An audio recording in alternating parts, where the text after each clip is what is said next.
I took a deep breath of the cool, fresh, pine-scented air and looked out at the lake.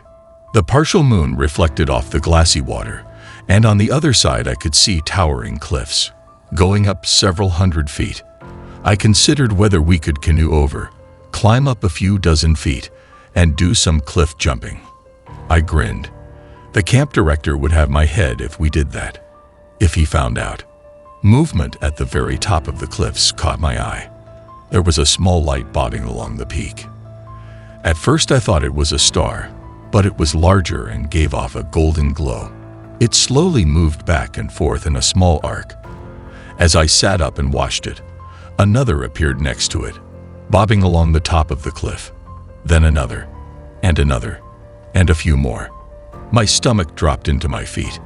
I grabbed my bag and pulled my digital camera out, then focused it on the little glowing orbs and used the zoom function. I counted them. And then I counted again. Oh shit. In a flash, I was up and running to the tents. Hey guys, wake up. We gotta go. There was movement in the tents, and then I had 7 confused heads looking out at me. My co-counselor wore a mixture of concern and pure anger. I hate to do this, I continued, but the clouds are looking really threatening. There's a big rainstorm coming in. If we get caught in it, it's going to ruin our trip. Seriously. Laura, my co-counselor, asked. We're in the middle of the woods. Where would we go? I pulled a map and flashlight out of my bag. There's a ranger station a few kilometers south of us. I traced the path with my finger. Thank God. We can make it there in a few hours. The campers groaned. Can't we just go in the morning? No, I shouted, my voice echoing across the lake. I lowered it. Come on, let's get packed up and go. I'll tell you a story along the way. I smiled, though I could feel my lips quivering. It's my best one. That seemed to get them going, and within 10 minutes the tents were packed up, and we'd begun our trek into the deep woods, with small flashlights our only guide. When I was confident we were moving at a steady pace, I allowed myself to relax and began to tell my favorite campfire story. Centuries before the European settlers made their way into the country, it was inhabited by the First Nations people. They had made the trip from across Western Canada, following the migration patterns of large animals such as buffalo and bison. Eventually they reached Ontario, at which point they split off into smaller groups of travelers, each searching for a section of land to call their own. Legend has it that one group, consisting of about 20 men, women, and children, had ventured through this very area in search of a place to call home. Though it wasn't even the end of October, the weather had made a turn for the worse, and as the group journeyed around the lake, a fierce blizzard hit. Within an hour, the group found themselves in blinding snow and below zero temperatures. The clothes they had on them were made for the fall, not this sort of weather, and there weren't any Canada Goose jackets around back then. But they pressed on. They didn't have any other choice. Night was falling as they reached a cliff bluff, which towered over a cold, choppy lake. There was no stopping for this group. They'd die if they didn't make it past the cliffs. But with darkness setting in and the snow falling even harder, visibility was almost non-existent. So one of the elders had an idea. Using the little kerosene they had left, he lit a lantern for each of the travelers and had them carry it in front of them.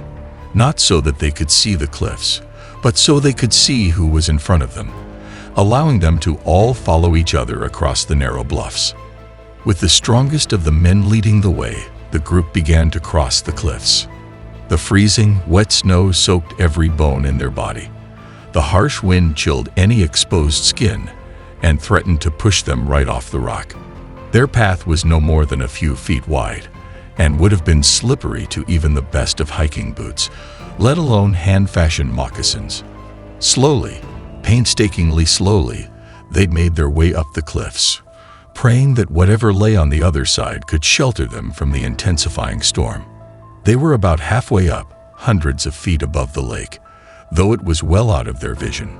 In fact, all they could see in this blinding storm was the lantern in front of them, acting as a beacon to guide their steps.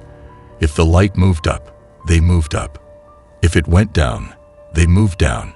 Each of the travelers was almost in a trance, caring about nothing but the glowing orb a few feet away. For the leader, though, there was no such luxury. He moved forward blindly, feeling along the cliff with his free arm, though his skin was so numb he could barely feel anything. As the path wound back again, he made a misstep and lost his footing, just as a gust of wind blasted his back. He desperately grasped for the hold, but his frozen fingers couldn't get anything. With a terrified scream, he slipped off the cliffs and fell into the icy black lake. The rest of the party didn't see him fall, of course. All they saw was his glowing orb dropping away from the bluff and disappearing in the darkness. There was no time to mourn. They continued on, but the storm was worsening. After another minute, one of the children, his body unable to withstand the cold, dropped away, his lantern glowing until the choppy waters put it out. Another, having seen this, lost his balance and fell. This pattern went on until there were just 5 people left, fumbling along in the darkness, following the light in front. As hard as they tried, the cliffs were unforgiving. The remaining men fell down to 4, then 3, and 2, and then there was just one left, who legend says cursed the earth as his legs slipped, and he plunged hundreds of feet down, his lantern the last one to be extinguished. Of the 20 members who tried to overcome the cliffs, I finished, not one of them survived. They say that sometimes, when the conditions are right, you can see the orbs along the cliff, symbols of the lost travelers who will never find their homes. As the story ended, leaving the campers in an eerie silence, I saw lights up ahead. A wave of relief poured over me. We picked up the pace and found the ranger station bursting with activity, with a half-dozen people running around, loading up trucks and shouting into radios.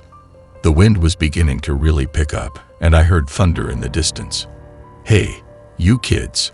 A large burly man with a full beard and mustache ran up to us. "Get in the trucks. We don't have much time." Laura and I led the kids to one of the pickup trucks. "What's going on?" I asked the man. "Didn't you hear?" Another gust of wind. Huge storm systems heading right for us. Already been tornadoes touched down. We're getting everyone out of here. Let's go. We all climbed into the truck's bed. I collapsed down, feeling like I'd just been punched in the gut. The ranger climbed into the front, and we took off down a makeshift road. My head was spinning. It wasn't possible. "How?" Laura slid next to me, keeping her voice low. "How did you know we had to get out of there?" I looked over at her. My face felt empty of any blood. I saw the lights. "What? No, no," she gasped, then caught herself. "How many?"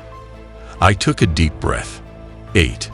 She looked around at all the campers, who were now lying against each other, asleep despite the bumpy road. "That's all of us. My God." I nodded and leaned against her.